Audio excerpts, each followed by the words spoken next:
샬롬. 오늘도 복되고 좋은 날 되길 바랍니다. 계속해서 에베소서 말씀 우리 가지고 묵상하도록 하겠습니다. 에베소서 1장 7절에서 14절의 말씀. 에베소서 1장 7절에서 14절의 말씀입니다. 우리는 그리스도 안에서 그의 은혜의 풍성함을 따라 그의 피로 말미암아 속량 곧 죄사함을 받았느니라. 이는 그가 모든 지혜와 총명을 우리에게 넘치게 하사 그 뜻의 비밀을 우리에게 알리신 것이요 그의 기뻐하심을 따라 그리스도 안에서 때가 찬 경륜을 위하여 예정하신 것이니 하늘에 있는 것이나 땅에 있는 것이 다 그리스도 안에서 통일되게 하려 하심이라. 모든 일을 그의 뜻의 결정대로 일하시는 이의 계획을 따라 우리가 예정을 입어 그 안에서 기업이 되었으니 이는 우리가 그리스도 안에서 전부터 바라던 그의 영광의 찬송이 되게 하려 하심이라. 그 안에서 너희도 진리의 말씀 곧 너희의 구원의 복음을 듣고 그 안에서 또한 믿어 약속의 성령으로 인치심을 받았으니 이는 우리 기업의 보증이 되사 그 얻으신 것을 속량하시고 그의 영광을 찬송하게 하려 하심이라. 아멘. 에베소서 1장에서 1절에서 14절의 말씀은 사실은 한 문장으로 원어상에서는 한 문장으로 되어 있습니다. 끊어지지 않고요. 쭉 이어서 나오는데 편의상 한국어 성경에서는 좀 문단을 나눠 놨습니다. 그래서 어제는 이제 6절까지의 말씀을 보았고 오늘은 7절에서 14절을 마저 보는데 이 내용에는 어제 말씀드린 대로 우리 크리스찬들이 어떤 존재인지 또 우리가 어떠한 복을 받고 있는지를 얘기하고 있는데 이 14절까지 보면 우리의 존재가 어떤 존재인지 그래서 우리가 어떠한 입장에 서 있고 어떠한 복을 받고 있는지를 좀 살펴볼 수 있습니다. 요즘 신앙생활을 하면서 또 세상 돌아가는 것을 보고 많은 매스컴에서 기독교에 대해서 교회에 대해서 또 성직자들에 대해서 이야기들을 많이 나오는 얘기들 보면서 또 크리스찬들이 교회를 떠나서 가나안 교인이라고 말하는 모습들을 많이 보면서요 참 마음이 무겁기도 하고 좀 많은 생각을 하게 됩니다. 제일 안타까운 것은 물론 교회가 이렇게 세상에서 조롱을 당하는 것도 굉장히 안타깝지만 하나님을 믿던 사람들이 교회를 떠나는 것입니다. 교회를 떠나는 사람들이 다 교회를 싫어하고 교회에 욕을 하면서 떠나고 이런 건 아니죠. 교회를 떠나는 사람들도 참 가슴 아픔을 가지고 교회를 떠날 것입니다. 근데 그 떠난 사람들이 제가 지금 그걸 지금 연구하고 있어요. 연구라기보다 레포트를 좀 하나 쓰고 있습니다. 왜냐하면 이건 너무나 현대 사회 교회에 있어서 중요한 부분이기 때문에 도대체 크리스찬들이 왜 교회를 이렇게 떠나고 있는가 하는 것에 대해서 저 나름대로도 좀 알아보고 연구해 봐야겠다는 생각이 있어서 지금 공부하고 있습니다. 근데 통계적으로 보면 그리스도인들이 교회를 떠나는 이유가 교회와 목회자에 대한 실망감 또 크리스찬들의 삶의 모습 속에서 실망한 것. 그러니까 결국은 교회가 행하는 모습이나 성직자들의 모습이나 또 다른 성도들 크리스찬들이 살아가는 모습 속에서 지금 실망했다는 거죠. 결국은 사람을 보고 실망해서 교회를 떠난다는 겁니다.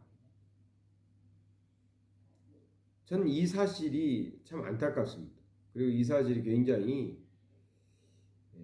괴롭습니다. 왜냐하면 하나님께서는 독생자 아들을 우리에게 주셔서 영혼을 살리시는 일을 하셨는데 우리 메신저가 되어야 될 사람들이 먼저 믿은 사람들이 또 교회의 일꾼들, 지도자들이 메신저의 역할을 잘못해가지고 하나님을 버리고 떠나게 만든 존재가 되었다는 것이 너무 괴롭고요.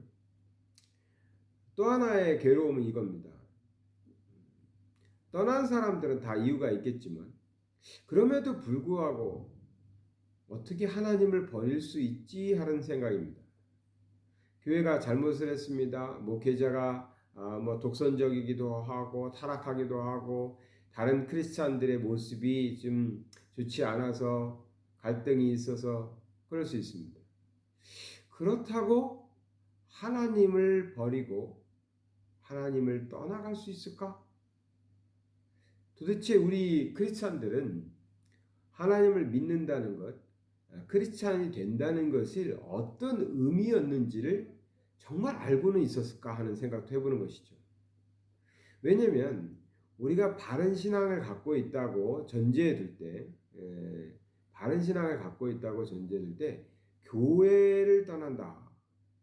그래서 요즘에는 우리가 교회를 떠났지 언제 하나님을 떠났습니까? 라고 말하는 분들도 있는데 제가 아무리 생각해봐도 그리고 제 주변의 사람들을 봐도 교회를 떠나서 신앙생활을 여전히 꾸준히 잘하는 사람들을 찾아보기가 정말 어렵습니다. 아니 그런 모델을 제가 제시할 수가 없습니다.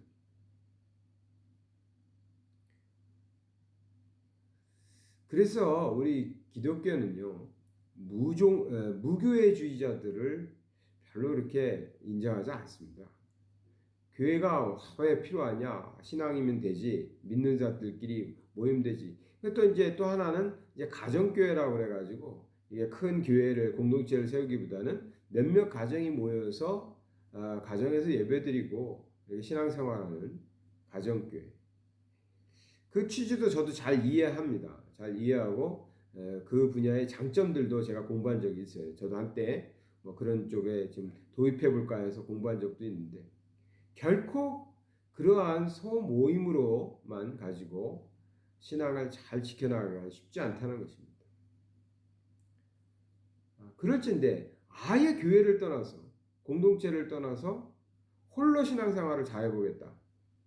이거 그런 분을 제가 아직까지는 못 봤습니다. 처음에는 좀 열심히 하시죠.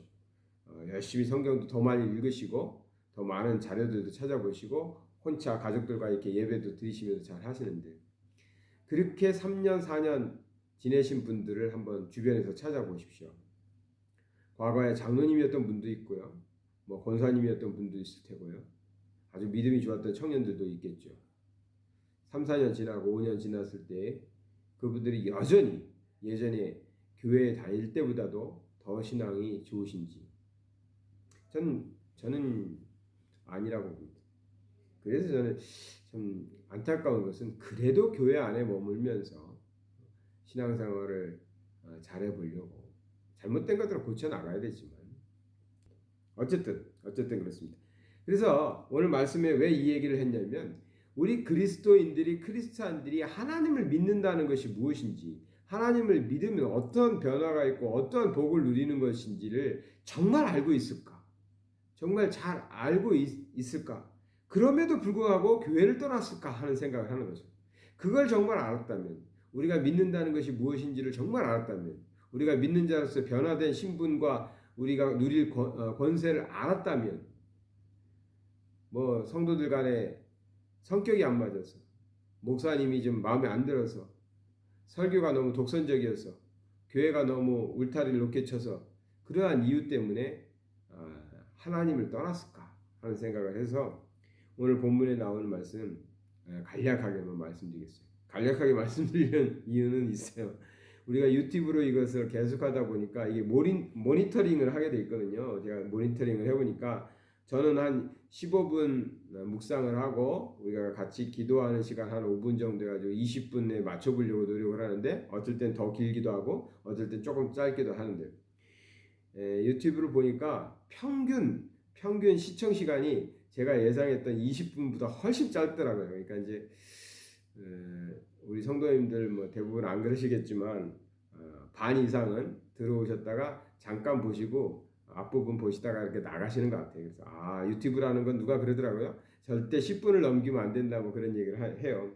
그래서 새벽 묵상이 제 나름대로는 이것이 적당하겠다 싶었는데 아닌가 보다. 이렇게 평균 시청 시간이 굉장히 짧더라고요. 그래서 가능한 빨리 하는 게 좋겠다라는 생각을 합니다. 오늘은 좀 길어졌는데 내일부터는 더 짧게 해보도록 하겠습니다.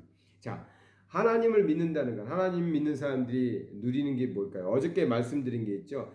창세전에 하나님께서 태초에 우리를 선택하셨다는 것. 하나님이 선택한 사람이라는 것이 얼마나 귀중한 복입니까?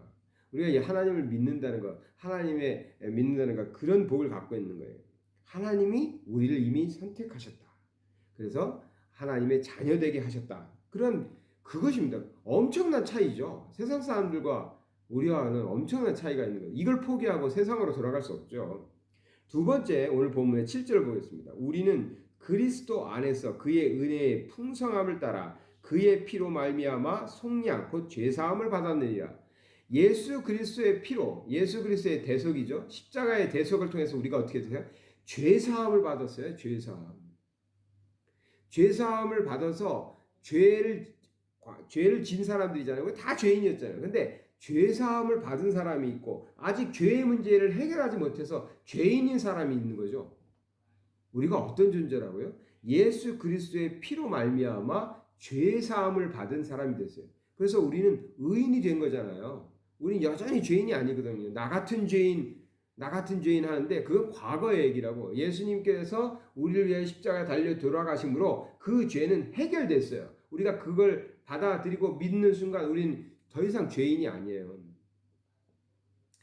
아이고 내가 죄인이지 습관처럼 그런 말하는 것 아니죠. 예수님께서 우리를 의롭다고 하시기 위해서 십자가에 달려가 피 흘려 죽으신 것입니다. 그러니 하나님의 자녀는 뭐예요? 하나님이 선택하셨고 예수 그리스도의 보혈의 공로로 죄 사함을 받은 사람입니다. 그러니 아직도 죄의 문제, 죄의 형벌의 문제를 가지고 있는 사람과 어떻게 비교가 되겠어요? 이걸 포기하고 세상으로 돌아갈 수는 없는 거죠. 마지막으로 13절에 이런 복도 우리에게는 있습니다. 그 안에서 너희도 진리의 말씀 곧 너희의 구원의 복음을 듣고 그 안에서 또한 믿어 약속의 성령으로 인치심을 받았나니. 우리 안에 이제 예수 그리스도께서 승천하시면서 약속하신 성령이 임해서 우린 다 성령님과 함께 살아가잖아요. 제가 항상 우리가 말하고 있는 주님과 함께 사는 삶, 주님과 함께 사는 삶 이렇게 얘기하는데 그건 우리의 표현이지. 사실은 뭡니까? 성령님과 함께 살아가는 거잖아요. 보혜사 성령이 우리 안에 계신 거예요. 그래서 하나님의 자녀들은 어떻게 살아요? 성령님의 능력, 성령님의 인도하심, 성령님의 이끄심에 따라서 살아가죠. 우리의 능력이 아니라 성령님의 능력이 나타나는 것입니다. 내 안에 있는 하나님의 능력이 나타난다고. 이것이 크리스찬이 갖고 있는 겁니다. 크리스찬들에게 나타나는 능력들이에요. 하나님이 선택하셨어요. 예수 그리스도의 보혈로 죄 용서함 받았어요. 성령님이 우리를 인도하고 계시고 있어요. 성령님의 인도하심을 따라서 살아가고 있어요. 이 귀중한 복을, 이 엄청난 특혜를 같이 신앙생활하는 사람이 좀 마음에 안 든다고, 교회가 하는 일이 좀 마음에 안 든다고, 성직자들이 타락을 했다고, 그건 죄송합니다. 정말 죄송해요. 그렇지만 성직자도 사람인데 사람 때문에 이 귀중한 복을, 이 특혜를 버리고 세상으로 나가서야 되겠습니까? 우리가 어떤 사람인지, 우리가 어떤 특혜를 가지고 있는지, 우리가 어떤 복을 누리고 있는지를 꼭 기억하시고 살아가시기 바랍니다. 우리 주변의 사람들에게 이 사실을 분명히 전해주세요. 안 믿는 사람들에게 나는 당신에게 없는 이 세 가지가 있다. 당신도 예수님 믿고 이 세 가지의 복을 꼭 누리기를 바란다고 전해주세요. 그래도 나는 그래도 싫다고 하면 어떡하겠어요? 그러나 우리는 꼭 이 귀중한 복음을 전해야 될 책임이 있는 줄 믿습니다. 사랑의 하나님 아버지 감사를 드립니다. 오늘 말씀 속에서 우리 하나님께서 우리를 선택하시고 우리 예수님께서 우리를 위하여 피 흘려 돌아가시고 이제 성령님께서 우리의 삶 속에서 언제나 동행하여 주시며 인도하여 주시는 그 놀라운 복을 누리며 살아가고 있는 것을 고백합니다. 이 소중한 것을 세상의 그 어떤 것 때문에라도 빼앗기는 일이 없도록 지켜주시옵시고 아직도 이 큰 복을 모르고 살아가는 사람들에게 이 기쁨 소식을 전할 수 있는 복된 날 되게 하여 주시옵소서. 예수 그리스도 이름 받들어 기도드리나이다. 아멘. 사랑하는 성도 여러분, 오늘 하루 살아가실 때 정말 성령님이 인도하시는 삶 사시면서 내게 있는 것이 너무나 귀중한 것, 내가 갖고 있는 것, 내가 지금 소중히 지켜가고 있는 것이 얼마나 귀중한 것인지를 한번 느껴보시고요. 그것을 내 주변 사람들에게 전하시며 사시는 날 되시길 바랍니다.